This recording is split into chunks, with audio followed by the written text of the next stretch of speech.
Hi guys, I'm going to show you today a skincare hack which is very inexpensive and also it is very effective. It is aloe vera ice cubes.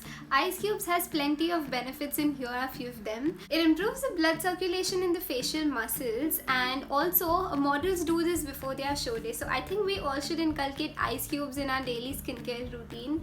Also it soothes out our skin and it helps to minimize our pores. So those who have larger pores should use ice cubes regularly. It also soothes acne or breakouts and it minimizes the oil. So this is mostly suited for those who have an oily skin and those who have a lot of acne or get breakouts like quite frequently should use ice cubes regularly.